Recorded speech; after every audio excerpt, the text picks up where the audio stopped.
जय हिंद दोस्तों, स्वागत है आप सभी का हमारे YouTube channel exam 2.0 study channel पर। आज का ये वीडियो 50 मिनट शो का पहला वीडियो है जिसमें हम लोग टॉप 75 प्रश्न हिंदी के कवर करने जा रहे हैं। और ये सभी के सभी प्रश्न यूनिवर्सल पब्लिकेशन के सामान्य हिंदी के बुक से लिए गए हैं जो कि आपके प्रत्येक एग्जाम में पूछे जाते हैं। और ख़ास करके उन लोगों के लिए ये वीडियो है जो यूपीपी उत्तर प्रदेश पुलिस की परीक्षा देने वाले हैं इस साल, यानी 2024 में जिनका भी पेपर है उन सभी के लिए महत्वपूर्ण है। तो चलिए बिना देर की इस वीडियो को शुरू करते हैं और आज की इस टॉपिक को हम लोग कवर करते हैं। तो देखते हैं आज का पहला प्रश्न क्या दिया गया है। पहला प्रश्न यहाँ पर दिया गया है कि शब्द प्रकार के आधार पर मनुष्यता शब्दों का कौन सा भेद है। ऑप्शन यहाँ पर दिए गए और इसमें से करेक्ट आंसर हो जाएगा ऑप्शन नंबर डी यानी भाववाचक संज्ञा। अगला प्रश्न है दूसरा नंबर दिया गया कि तन शब्द का लिंग निर्धारित कीजिए। ऑप्शन यहाँ पर दिए गए हैं और इसमें से करेक्ट आंसर हो जाएगा ऑप्शन नंबर डी यानी तन जो है वो पुल्लिंग शब्द है। अगला प्रश्न है यहाँ पर तीसरा नंबर यहाँ पर दिया गया है कि से अलगाव किस विभक्ति का बोधक चिन्ह है। तो ऑप्शन यहाँ पर दिए गए हैं और इसमें से करेक्ट आंसर हो जाएगा ऑप्शन नंबर सी यानी अपदान कारक। अगला प्रश्न है चौथा नंबर की वाक्यों का वर्गीकरण कितने आधारों पर किया गया है। तो ऑप्शन दिए गए हैं और यहाँ पर करेक्ट आंसर बताने हैं। तो इसका करेक्ट आंसर हो जाएगा वाक्यों का वर्गीकरण जो है वो दो आधारों पर किया गया है। तो ऑप्शन नंबर सी करेक्ट हो जाएगा। अगला प्रश्न है यहाँ पर पांचवा नंबर, इनमें से कौन सा शब्द भाववाचक संज्ञा नहीं है। तो भाववाचक संज्ञा नहीं है तो इसका करेक्ट आंसर हो जाएगा ऑप्शन नंबर ए यानी सोना। अगला प्रश्न 6 नंबर दिया गया कि नेता का स्त्रीलिंग रूप क्या होगा। तो नेता का स्त्रीलिंग रूप इसमें से होता है ऑप्शन नंबर सी यानी नेत्री। अगला प्रश्न सातवां नंबर यहाँ पर दिया गया कि कवि शब्द किस शब्द का एक वचन है। तो ऑप्शन दिए गए और इसमें से करेक्ट आंसर क्या होगा। तो इसका करेक्ट आंसर हो जाएगा ऑप्शन नंबर सी यानी कवि वृंद का। अगला प्रश्न आठवां नंबर दिया गया कि निम्नलिखित में से कौन सा शब्द संज्ञा है। तो ऑप्शन दिए गए और इसमें से करेक्ट आंसर हो जाएगा ऑप्शन नंबर ए यानी क्रोध। अगला प्रश्न है 9 नंबर दिया गया है कि सुधी का तिर्यक बहुवचन क्या होगा। सुधी का तिर्यक बहुवचन बताना है। तो इसमें से करेक्ट आंसर हो जाएगा ऑप्शन नंबर ए यानी सुधीजन। अगला प्रश्न है 10वां नंबर। इसके बाद यहाँ पर 10वां नंबर दिया गया कि वह शब्द चुनिए जिसका प्रयोग सदा एक वचन में होता है। तो दिए गए ऑप्शनों में से करेक्ट आंसर हो जाएगा ऑप्शन नंबर बी यानी प्रत्येक। अगला प्रश्न है 11 नंबर की दूध शब्द संज्ञा का उदाहरण है। तो ऑप्शन में से बताना है कि कौन सी संज्ञा का उदाहरण है। तो इसका करेक्ट आंसर हो जाएगा ऑप्शन नंबर ए यानी द्रव्यवाचक संज्ञा का उदाहरण है। अगला प्रश्न देखते हैं 12 नंबर। इसके बाद यहाँ पर 12 नंबर दिया गया कि शिक्षक किस प्रकार की संज्ञा है। तो ऑप्शन यहाँ पर दिए गए हैं और इसमें से करेक्ट आंसर हो जाएगा ऑप्शन नंबर सी यानी जातिवाचक संज्ञा है। अगला प्रश्न देखते हैं यहाँ पर 13 नंबर दिया गया कि कमल का स्त्रीलिंग बताइए। कमल का स्त्रीलिंग बता दीजिए। तो दिए गए ऑप्शनों में से करेक्ट आंसर हो जाएगा ऑप्शन नंबर सी यानी कमलिनी। अगला प्रश्न है 14 नंबर दिया गया कि व्यक्ति वस्तु या स्थान के नाम को क्या कहते हैं। तो काफ़ी आसान सा क्वेश्चन है। इसका करेक्ट आंसर हो जाएगा ऑप्शन नंबर बी यानी संज्ञा कहते हैं। अगला प्रश्न 15 नंबर दिया गया कि हिमालय किस प्रकार की संज्ञा है।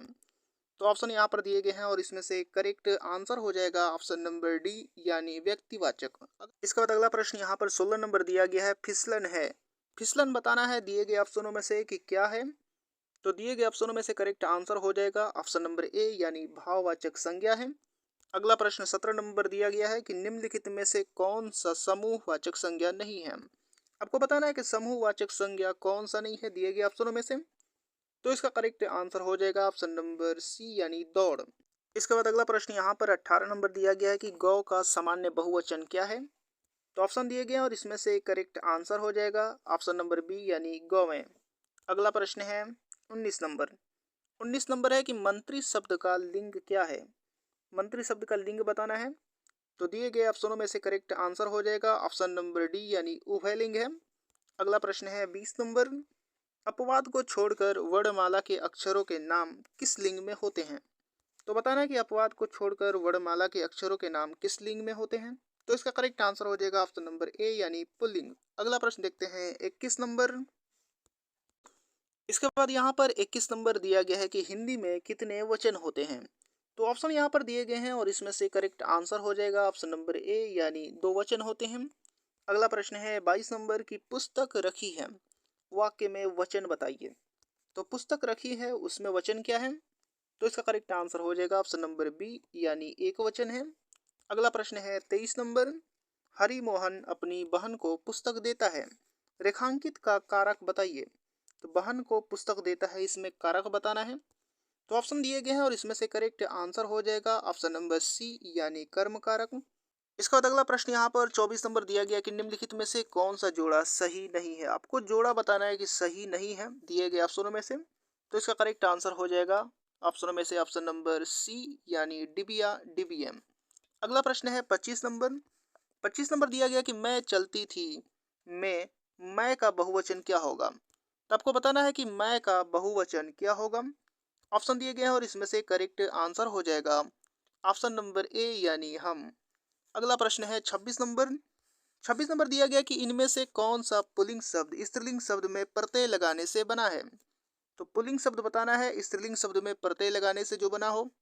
तो इसका करेक्ट आंसर हो जाएगा दिए गए ऑप्शनों में से ऑप्शन नंबर सी यानी भेड़ा। अगला प्रश्न है 27 नंबर। 27 नंबर यहाँ पर दिया गया है कि से अलगाव किस विभक्ति का बोधक चिन्ह है। तो इसका करेक्ट आंसर हो जाएगा, ऊपर ही मैंने यहाँ पर बताया है। तो इसका करेक्ट आंसर हो जाएगा ऑप्शन नंबर डी यानी अपदान कारक। अगला प्रश्न देखते हैं। अगला प्रश्न यहाँ पर दिया गया 28 नंबर की तन शब्द का लिंग निर्धारित कीजिए। तो तन शब्द का लिंग निर्धारित करना है, तो जल्दी से इसका करेक्ट आंसर बता दीजिए। तो इसका करेक्ट आंसर हो जाएगा ऑप्शन नंबर ए यानी पुल्लिंग है। अगला प्रश्न है यहाँ पर 29 नंबर। 29 नंबर दिया गया है कि निम्न में से पुल्लिंग शब्द कौन सा है। तो बताना है पुल्लिंग शब्द कौन सा है। ऑप्शन दिए गए और इसमें से करेक्ट आंसर बता दीजिए। तो इसका करेक्ट आंसर हो जाएगा ऑप्शन नंबर डी यानी क्षेत्र जो है वो पुल्लिंग शब्द है। अगला प्रश्न है 30 नंबर कि निम्न में स्त्रीलिंग शब्द कौन सा है। तो निम्न में स्त्रीलिंग शब्द बताना है। तो ऑप्शन दिए गए और इसमें से करेक्ट आंसर हो जाएगा ऑप्शन नंबर डी यानी गरिमा। अगला प्रश्न देखते हैं 31 नंबर। इसके बाद यहाँ पर 31 नंबर दिया गया है कि माता पिता अपने बच्चों के लिए कड़ी मेहनत करते हैं के लिए यहाँ पर जो रेखांकित शब्द है इसका बताना है कि क्या है यहाँ पर दिए गए ऑप्शनों में से। तो बताइए रेखांकित शब्द क्या है। तो इसका करेक्ट आंसर क्या होगा दिए गए ऑप्शनों में से। तो इसका करेक्ट आंसर हो जाएगा ऑप्शन नंबर बी यानी परसर्ग है। अगला प्रश्न देखते हैं 32 नंबर। 32 नंबर दिया गया कि मध्यम पुरुष तू का सही बहुवचन होगा। तू का सही बहुवचन बताना है। तो ऑप्शन दिए गए और इसमें से करेक्ट आंसर हो जाएगा ऑप्शन नंबर बी यानी तुम लोग। अगला प्रश्न है 33 नंबर की वचन की दृष्टि से कौन सा जोड़ा सही नहीं है। तो कौन सा जोड़ा सही नहीं है वचन की दृष्टि से। तो इसका करेक्ट आंसर हो जाएगा ऑप्शन नंबर बी यानी सखी सखियां। अगला प्रश्न देखते हैं यहाँ पर 34 नंबर। 34 नंबर यहाँ पर दिया गया है कि से के द्वारा किस कारक का प्रसर्ग है। तो जल्दी से बताइए किसका करेक्ट आंसर होगा। तो इसका करेक्ट आंसर हो जाएगा ऑप्शन नंबर बी यानी करण कारक। अगला प्रश्न देखते हैं। अगला प्रश्न यहाँ पर 35 नंबर दिया गया कि भील का स्त्रीलिंग क्या होगा। तो भील का स्त्रीलिंग बताना है, तो दिए गए हैं ऑप्शन और इसमें से करेक्ट आंसर हो जाएगा ऑप्शन नंबर सी यानी भिलनी। अगला प्रश्न है 36 नंबर। 36 नंबर दिया गया कि सभी चिट्ठियां डाक से भेजी गई। सभी चिट्ठियां डाक से भेजी गई इनमें कर्ता क्या होगा। तो जल्दी से इसका करेक्ट आंसर बता दीजिए। तो इसका करेक्ट आंसर हो जाएगा ऑप्शन नंबर बी यानी चिट्ठियां जो है यहाँ पर करता है। अगला प्रश्न देखते हैं 37 नंबर। इसके बाद यहाँ पर 37 नंबर दिया गया है कि निम्नलिखित वाक्यों में से संबंधवाचक कारक वाले वाक्य को पहचानिए। तो संबंधवाचक कारक वाले वाक्य को पहचानना है। तो यहाँ पर ऑप्शन दिए गए और इसमें से करेक्ट आंसर बता दीजिए। तो इसका करेक्ट आंसर हो जाएगा यहाँ पर ऑप्शन नंबर डी यानी राधा का कुत्ता बहुत तेज दौड़ता है। अगला प्रश्न दिया गया यहाँ पर 38 नंबर। 38 नंबर दिया गया है यहाँ पर कि मेरी गोद में एक बिल्ली है। मेरी गोद में एक बिल्ली है इस वाक्य में कौन सा कारक है। आपको बताना है कि कौन सा कारक है इस वाक्य में। तो दिए गए ऑप्शनों में से करेक्ट आंसर हो जाएगा ऑप्शन नंबर डी यानी अधिकरण। इसके बाद अगला प्रश्न यहाँ पर 39 नंबर दिया गया है कि चाय शब्द का प्रयोग किस वचन में होता है। तो ऑप्शन दिए गए और इसमें से करेक्ट आंसर हो जाएगा ऑप्शन नंबर ए यानी एक वचन में होता है। इसके बाद अगला प्रश्न यहाँ पर 40 नंबर दिया गया कि भारतीय शब्द का बहुवचन है। तो भारतीय शब्द का बहुवचन बताइए। तो इसका करेक्ट आंसर हो जाएगा ऑप्शन नंबर बी यानी भारतीयों। अगला प्रश्न है 41 नंबर। 41 नंबर यहाँ पर दिया गया कि प्यारे दोस्तों आप सब अवश्य आइए इस वाक्य में कौन सा कारक है। तो इसका करेक्ट आंसर हो जाएगा ऑप्शन नंबर सी यानी संबोधन कारक। अगला प्रश्न है 42 नंबर। अब 42 नंबर यहाँ पर दिया गया कि इनमें से कौन सी भाववाचक संज्ञा क्रिया से नहीं बनी है। आपको बताना है कि कौन सी भाववाचक संज्ञा क्रिया से नहीं बनी है। तो ऑप्शन दिए गए हैं और इसमें से करेक्ट आंसर हो जाएगा ऑप्शन नंबर यहाँ पर सी यानी भलाई। अगला प्रश्न देखते हैं 43 नंबर। 43 नंबर दिया गया है कि इनमें से अंगरखा शब्द क्या है। अंगरखा शब्द बताना है कि क्या है दिए गए ऑप्शनों में से। और ये दोस्तों ये वीडियो आपको पसंद आ रहा है तो इसको लाइक ज़रूर कीजिएगा और शेयर भी करना मत भूलिएगा, और चैनल को अभी तक सब्सक्राइब नहीं किया है तो चैनल को सब्सक्राइब करके बेल आइकन बटन भी दबा दीजिएगा। तो बताइए इसका करेक्ट आंसर क्या होगा। अंगरखा जो शब्द है वो कौन सा होगा।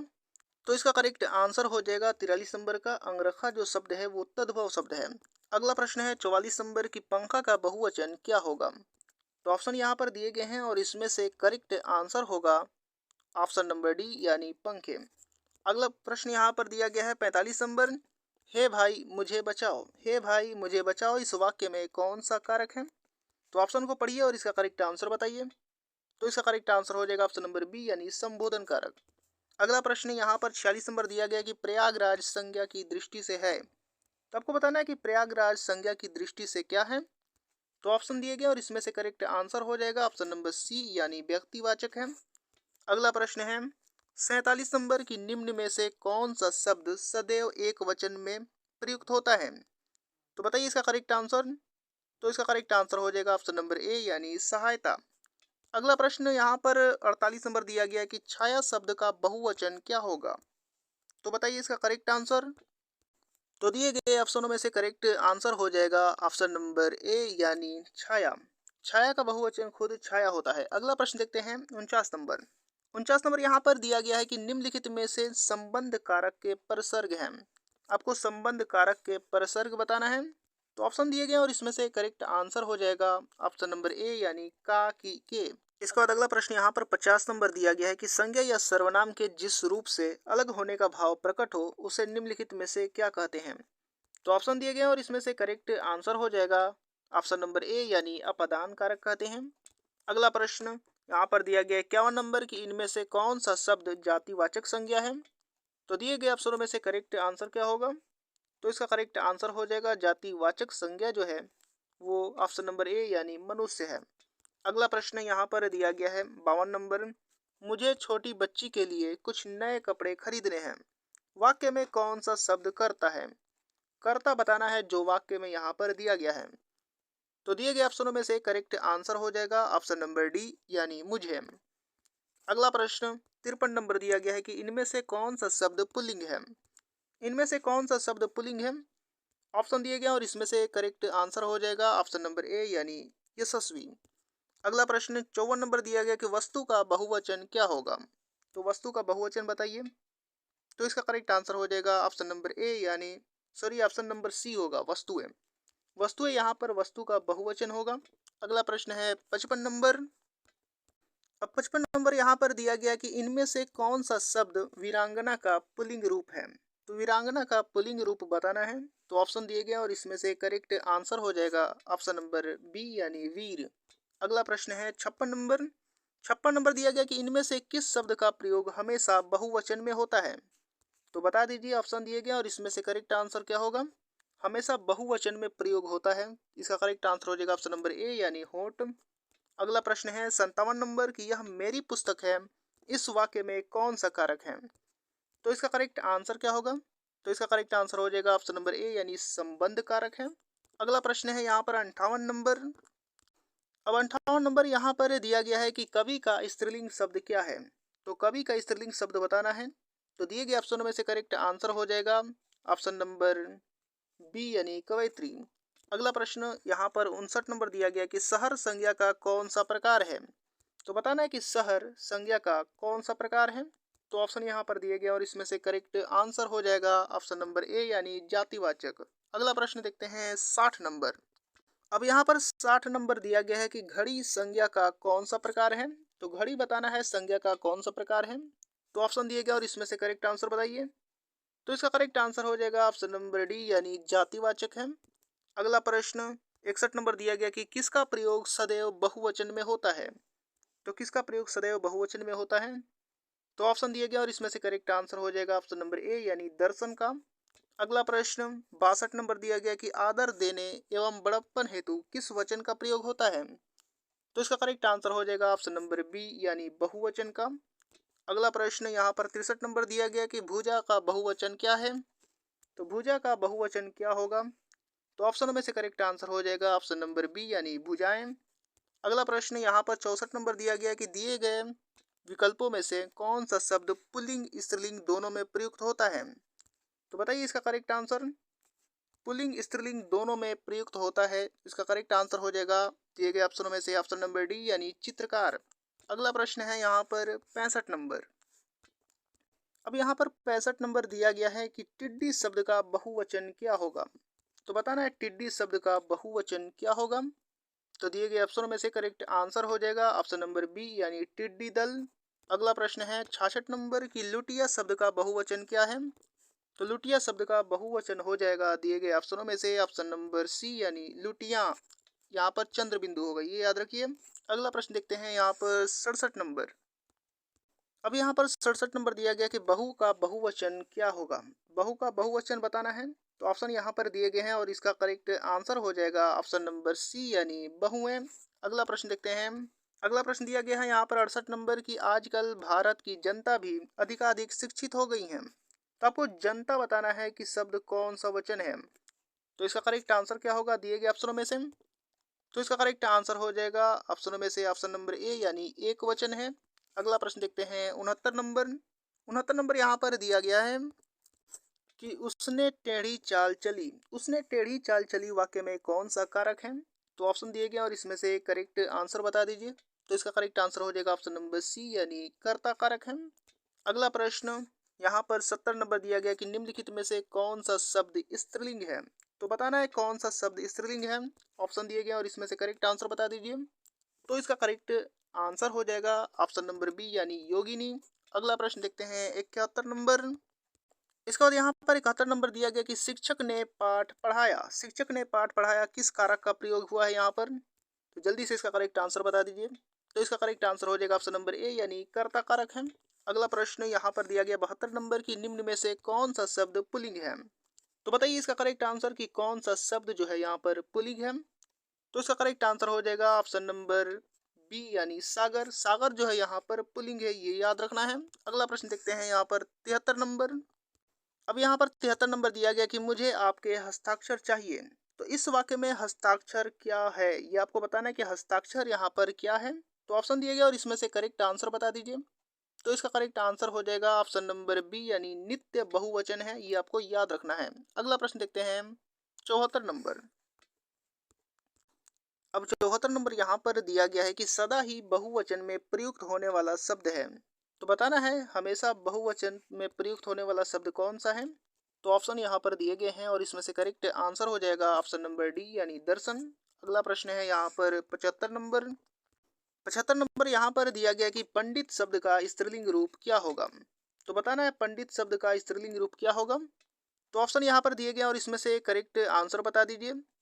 तो इसका करेक्ट आंसर हो जाएगा ऑप्शन नंबर बी यानी पंडिताइन। इसके बाद अगला प्रश्न यहाँ पर 76 से लेकर के 80 तक दिए गए हैं, जिसका आप लोग स्वयं उत्तर बताएंगे 5 क्वेश्चन का। कमेंट बॉक्स में जवाब दीजिएगा। कहार का लिंग बदलिए। तो कहार का क्या होगा दिए गए ऑप्शनों में से? ऑप्शन दिए गए यहाँ पर कहारीन, कहुराइन, कहार या फिर कहारिन। तो बता दीजिए इसका करेक्ट आंसर क्या होगा कमेंट बॉक्स में। अगला प्रश्न यहाँ पर 77 नंबर आपके लिए दिया गया है। बंधु शब्द का बहुवचन क्या होगा? तो बंधु शब्द का बहुवचन क्या होगा जल्दी से बताइए। तो इसका करेक्ट आंसर क्या होगा यहाँ पर ऑप्शन दिए गए, इसमें से भी आपको बताना है कमेंट बॉक्स में। अगला प्रश्न यहाँ पर दिया गया है 78 नंबर। 78 नंबर यहाँ पर दिया गया कि भर्ता का स्त्रीलिंग क्या होता है। तो बताना है कि भर्ता का स्त्रीलिंग क्या होता है।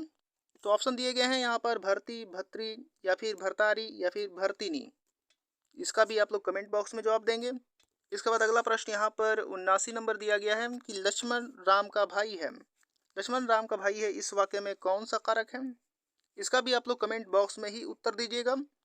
अगला प्रश्न दिया गया यहाँ पर 80 नंबर की अभिमानी का स्त्रीलिंग इनमें से क्या होगा। तो अभिमानी का स्त्रीलिंग बताना है।